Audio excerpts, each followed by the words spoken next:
नमस्कार, A1 India देख रहे हैं आप। मैं हूं सुरेंद्र सोलिया। लगातार भिवाड़ी वार्ड परिक्रमा 2026 के माध्यम से हमने आपको भिवाड़ी के अलग अलग वार्डों का सूरत हाल दिखाया। एक बार भिवाड़ी की बात इस कार्यक्रम में आज हम लेकर के पहुंचे हैं वार्ड पार्षद हवा सिंह जी को, और हवा सिंह जी से हम बातचीत करेंगे कि उनके वार्ड नंबर 1 में कितने काम जनहित और जन कल्याणकारी योजनाओं के कराए गए, कितने लोग संतुष्ट हैं, और आज एक बार फिर चुनावी माहौल है। चुनावी माहौल में कितने आश्वस्त हैं कि वो चौथी बार विजयी होंगे। ये ज्ञात रहे कि जब से नगर पालिका और नगर पालिका के बाद नगर परिषद का गठन हुआ है, लगातार वार्ड नंबर 1 से पार्षद चुने आए हैं और एक बार फिर से चौथी बार जो है मैदान में हैं।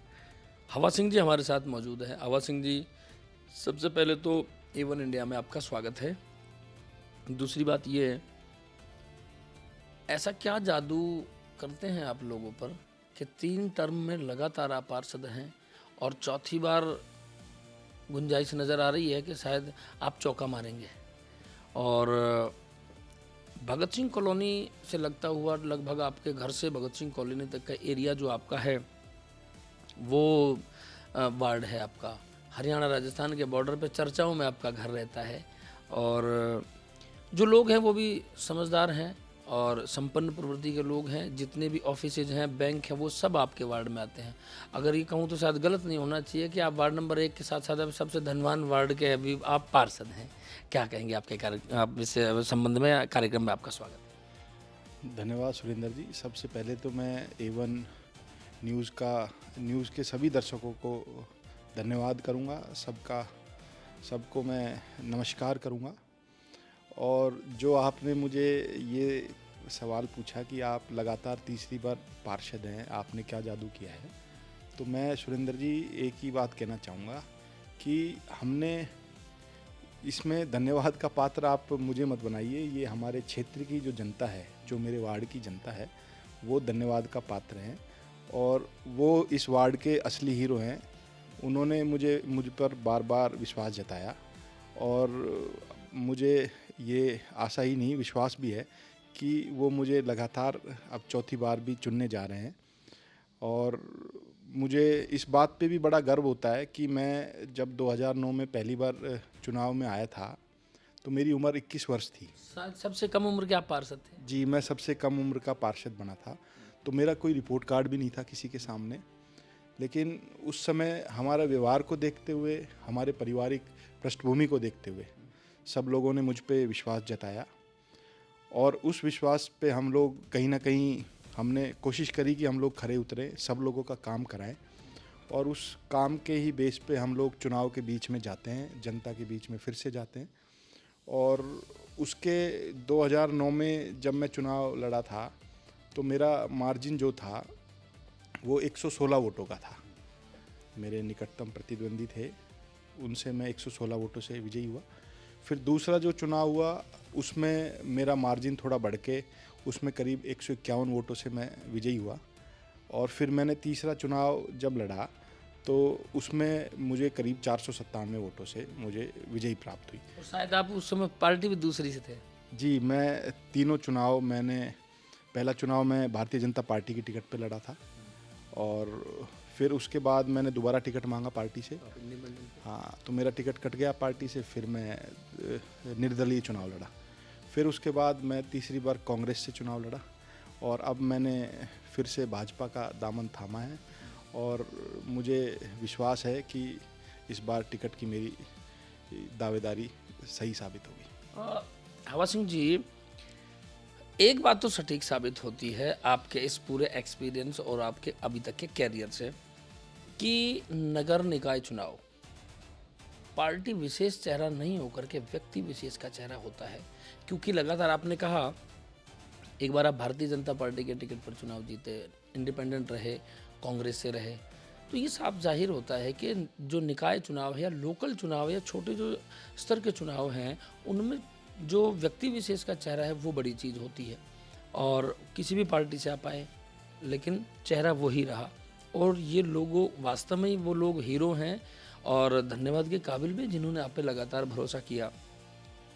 अब एक बार फिर चौथी बार और टिकट आप पुरजोर तरीके से मांग रहे हैं और मैं आश्वस्त हूँ कि शायद आपकी टिकट सेफ रहेगी, क्योंकि शायद कुछ कंडीशंस के साथ जब आप पार्टी में आए तो वही कंडीशंस ऐसी थी कि शायद टिकट मांगने वालों में नहीं, टिकट देने वालों में शायद आपकी काउंटिंग होनी चाहिए। मेरा ऐसा जानकारी है। ये कहाँ तक गलत है और कहाँ तक सही है?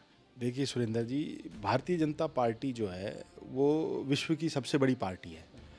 तो उसमें मैं एक कार्यकर्ता की हैसियत से ही आया हूँ और पार्टी में जैसे बायोडाटा लगता है, जैसे आवेदन लगता है, उसी तरीके से मैं आवेदन करूँगा और पार्टी जिस हिसाब से आवेदन की स्क्रूटनी करेगी और जो नेगेटिव पॉजिटिव देख के जो टिकट में जो फिट बैठेगा उसी को टिकट देगी। तो अभी मुझे ये लगता है कि मेरे से मजबूत कोई आदमी इस टिकट की दावेदारी में नहीं है। तो ये मुझे विश्वास है कि पार्टी मुझ पे विश्वास जताएगी और हाँ, अगर भाई कहीं कोई बात होती है, कोई इधर उधर की कोई बात होती है तो उस समय फिर देखा जाएगा। इधर उधर की बात की तो गुंजाइश इसलिए नहीं होती कि जिस रास्ते से आपने पार्टी ज्वाइन की वो पार्टी में इधर उधर की चीज़ें बसती नहीं हैं। लगातार चौथी बार पार्षद बनने के बाद में सिर्फ पार्षद तक का ही मूड है या कुछ आगे सफ़र? क्योंकि हर बार आदमी जब उसी रास्ते पर रहता है तो प्रमोशन के लिए तो मन करता है, तो अब की बार कहीं बड़ी छलांग की भी कोई तैयारी या मन है या सिर्फ पार्षद तक ही रहेंगे? देखिए सुरेंद्र जी, जनता के हाथ में जितना होता है वह जनता ने वोट दिया, बार बार मुझे नगर परिषद के सभागार में बैठाया। अब आगे पार्टी को तय करना होता है। पार्टी कुछ विषयों पे बात करती है, कुछ मुद्दों पे बात करती है, कुछ पार्टी के कुछ कार्यक्रम ऐसे होते हैं जिसमें जो आदमी फिट बैठता है उसको वही भूमिका दे दी जाती है। तो अगर पार्टी अगर कहेगी कहीं ना कहीं इस बात को, पार्टी ने अगर मुझे कहा कि भाई आपको आगे बढ़ना है तो हम ज़रूर आगे बढ़ेंगे और ये जो इस पे पूरा जो दारोमदार है वो पार्टी का रहेगा। हाँ, ये है कि पार्षद बनने के बाद हम क्षेत्र में खूब विकास कराने की कोशिश करेंगे और इतना विकास कराने की कोशिश करेंगे कि सभापति भी अपने वार्ड में इतना काम नहीं करा पाएगा जितना हम काम करेंगे। ये एक कार्यकर्ता में या आपकी कार्यशैली में इतने गट्स होने चाहिए कि आप काम को ला सकें, अपने जो वार्ड के लोगों की रिक्वायरमेंट है उसको पूरा कर सकें। काम के ऊपर आपने जिक्र किया, आप लगातार 3 बार से पार्षद हैं और जब आप पार्षद चुन करके आए तो कब बहुत युवा थे, कम उम्र के थे। उस तजुर्बे से लेकर के आज के तजुर्बे तक कितने काम ऐसे रहे जो आपको पहले कम समझ थी, धीरे धीरे एक्सपीरियंस हुआ? राजनीति में कहावत ये भी कही जाती है कि पहले बार के टर्म में आदमी सीखता है, दूसरी बार के टर्म में काम करता है और तीसरी बार के टर्म में तो बहुत कुछ दिखाई देना चाहिए। ऐसे 2 या 4 आप हमें काम बताइए जो मील का पत्थर साबित हुए हों, सामने दिखाई देते हों। क्योंकि आपका, अभी मैंने थोड़ी देर पहले कहा कि धनवान वार्ड है, क्योंकि सारे बैंक, सारे ऑफिसेज, रेस्टोरेंट और बड़े बड़े शोरूम आपके वार्ड में हैं। तो इसको लेकर के, क्योंकि व्यापारी तबके की भी अगर राजस्थान में कोई हरियाणा की तरफ से एंटर करता है तो सबसे पहले आपके वार्ड से ही स्वागत किया जाता है। स्वागत गेट भी आपके यहाँ पे घर के सामने लगा हुआ है। तो कोई ऐसे काम बताइए जिसको देख करके आम आदमी को भी कहीं ना कहीं सुकून और शांति और संतुष्टि मिलती हो। सुरेंद्र जी, जब हम 2009 में फर्स्ट टाइम पार्षद हुए थे तो उस समय मैं कॉलेज से पास आउट हुआ था, 3rd ईयर में था मैं उस समय, कॉलेज से पास आउट हुआ था। तो उस समय मुझे ज़्यादा जानकारी थी नहीं काम के बारे में। तो हमें जैसे जेईएन, एईएन, एक्शन का फ़र्क तक हमें नहीं पता था। तो धीरे धीरे हम लोगों के बीच में भी गए, अधिकारियों के बीच में भी घुसे। तो कहीं ना कहीं हमारी जो पढ़ाई इस तरीके की थी, हम भाई स्कूलिंग हमारी मॉडर्न पब्लिक स्कूल से हुई सारी। उसके बाद गुड़गांव में कॉलेज के लिए गया। तो उस पढ़ाई का और उस तालमेल का हमें ये फ़र्क दिखा कि हम जिससे कोई काम हमने कहा अधिकारी से, बड़े पोलाइटली वे से हमने काम के लिए कहा और उसी तरीके से उनका जवाब आया।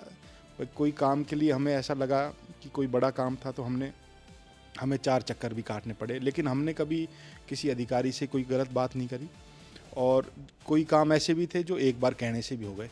तो मतलब ये अपने ऊपर ही बात होती है कि भाई काम के पीछे आप कितना लगते हो, उसी हिसाब से आप काम पाते हो।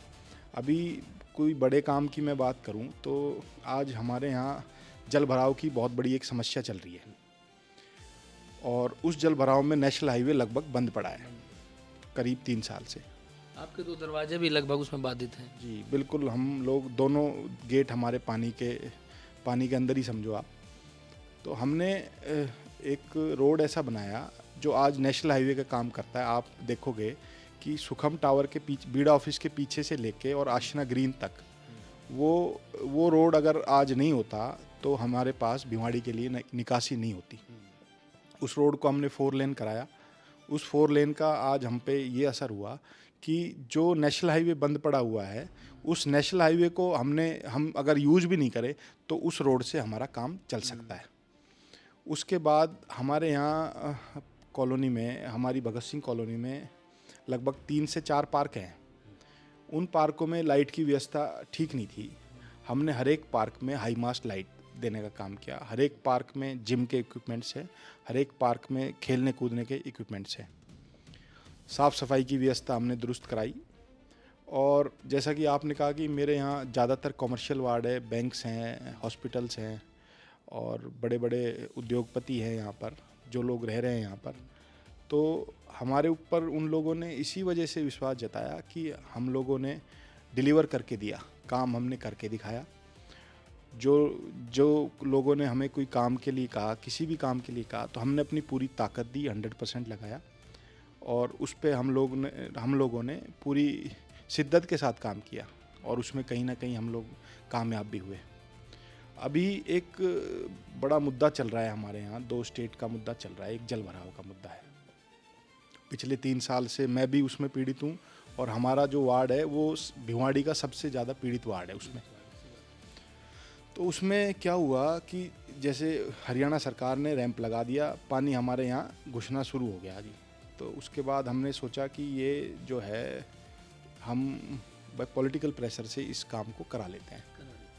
तो हमने साल भर उसको देखा कि भाई वो काम कहीं ना कहीं निकलता है। तो हमने साल भर उसमें देखा कि वो काम और उलझता जा रहा है। भाई वहाँ जब पानी जा रहा था तो उनको भी परेशानी कर रहा था, हमारे यहाँ भी परेशानी हो रही थी। उसके बाद क्या हुआ कि हमने सोचा कि हम इसको कोर्ट में डाल देते हैं। तो मैंने सुप्रीम कोर्ट में भी बात की, हाई कोर्ट में भी मैंने बात करी। तो सुप्रीम कोर्ट से पता लगा कि आप लोग पहले हाई कोर्ट जाओ जी। तो मैंने क्या करा कि मैंने उसमें एक रिट दायर करी, सिविल रिट पिटीशन। उसमें मेरे साथ हॉस्पिटल्स हैं और स्कूल्स हैं और बीएमए हैं और ये आरडब्ल्यूए है। तो उसमें लगभग हमें 1.5 साल हो गया। तो उसमें लगभग हम लास्ट की तरफ हैं और किसी ना किसी दिन ये खबर आएगी कि कोर्ट से ये ऑर्डर आएगा कि इस रैंप को हटा दिया जाए जी। क्योंकि वो मौखिक है, उसके कोई रिकॉर्डेड आदेश कहीं नहीं है शायद जी। ये केवल एक क्या है, दादागिरी लगा लो आप।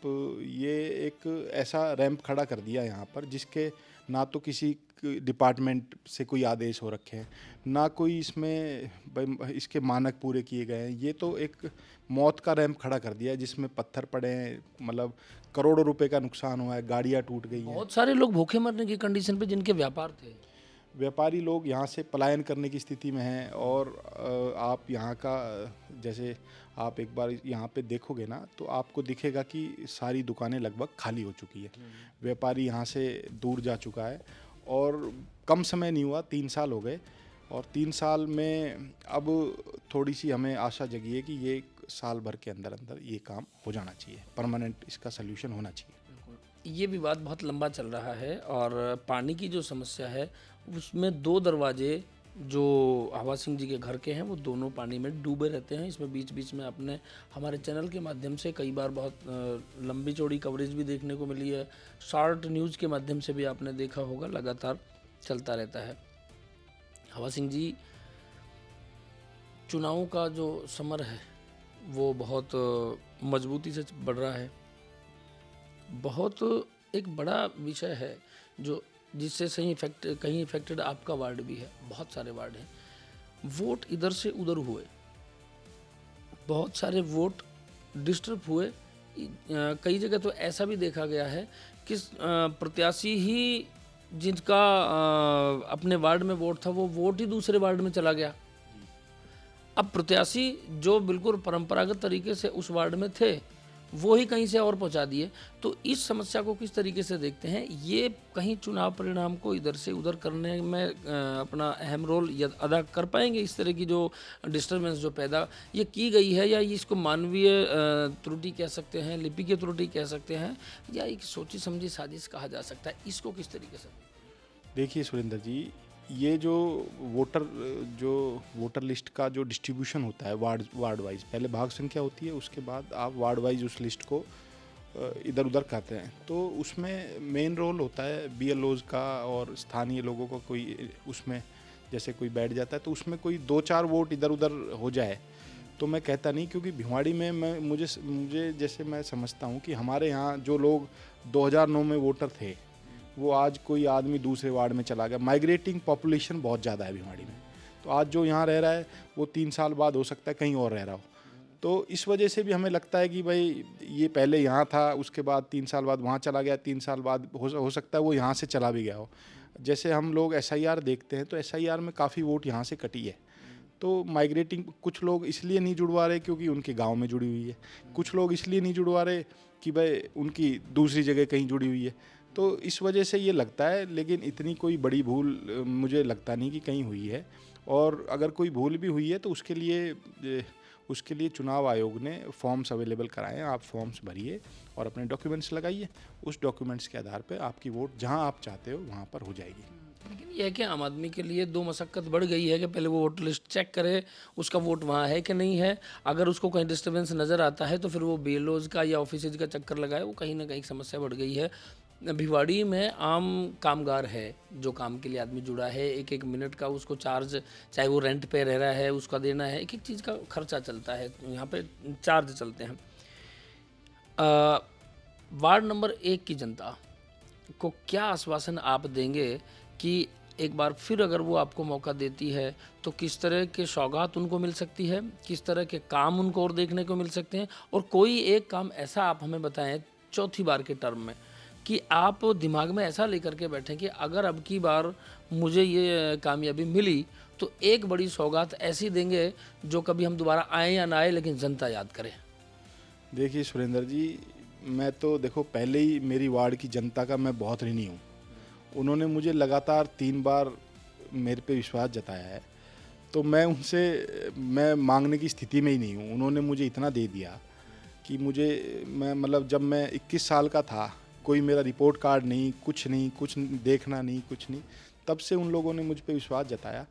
तो अब मैं उनके लिए अब क्या सौगात बताऊँ। एक सौगात बस, हमारे यहाँ सबसे बड़ी जो समस्या चल रही है वो जल भराव की समस्या है, तो उसके लिए ही मैं लगा हुआ हूँ पिछले 3 साल से। ये भी अपने आप में कहीं ना कहीं बड़ी सौगात हो सकती है और बहुत बड़ी सौगात हो सकती है। ये मैं समझता हूँ सुरेंद्र जी, ये मेरे वार्ड के लिए ही नहीं, ये अपितु ये पूरे भिवाड़ी नगर परिषद, भिवाड़ी के लिए ऑक्सीजन होगा, भिवाड़ी के लिए ऑक्सीजन का काम करेगा। और मैं तो ये समझता हूँ कि इस मुद्दे पर ये हमारे केंद्रीय मंत्री जी भी बड़े सीरियस है, हमारे महंत बाबा बालकनाथ जी विधायक जो हैं यहाँ से, वो भी बड़े सीरियस है। इस मुद्दे को बड़े से बड़े प्लेटफॉर्म पर उठाया गया है, नितिन गडकरी जी के यहाँ पर ये मामला चल रहा है। तो अब हमारे वार्ड के लिए जो सबसे बड़ा जो मुद्दा है और जो सबसे बड़ी राहत है वो इस रैंप के हटने से ही मिलेगी। और मुझे लगता है कि मैं इस कार्यकाल में शुरू के ही साल में कम से कम इस रैंप के हटाने का काम करेंगे। तो ये हवा सिंह जी थे जो वार्ड पार्षद है वार्ड नंबर 1 से।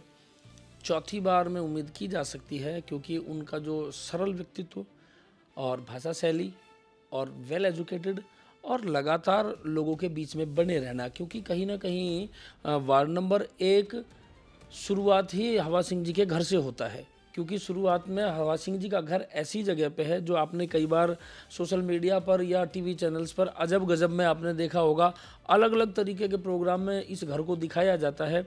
कहीं जो घर में जो बेडरूम है वो हरियाणा में है और जो आंगन है वो राजस्थान में है, कहीं पानी की जो बोरवेल है वो राजस्थान में है और पानी की टंकी जहाँ जाता है वो हरियाणा में है। तो ये घर भी अपने आप में चर्चा में, इस घर से वार्ड नंबर 1 शुरू होता है जहाँ से राजस्थान की सीमा शुरू होती है और वो आगे तक जहाँ भी उसका परिसीमन है वहाँ तक जाता है। उम्मीद की जानी चाहिए इस वार्ड में अगर जल भराव की समस्या पे बात न हो तो शायद बात अधूरी रह जाती है। और वो हवा सिंह जी ने कहा कि वो तो खुद ही पीड़ित हैं और उसका न्यायालय में अभी जो पूरी प्रक्रिया है वो विचाराधीन है और बहुत जल्द उन्होंने उम्मीद जताई है कि जल्द इस समस्या का समाधान हो सकता है। तो इस पूरे टर्म में अगर इस समस्या का समाधान भी हो जाए तो ना सिर्फ वार्ड नंबर 1 के लिए यह ऑक्सीजन हो सकती है, समस्त भिवाड़ी, समस्त इस क्षेत्र के लिए, इस पूरे रीजन के लिए एक ये बड़ी सौगात हो सकती है।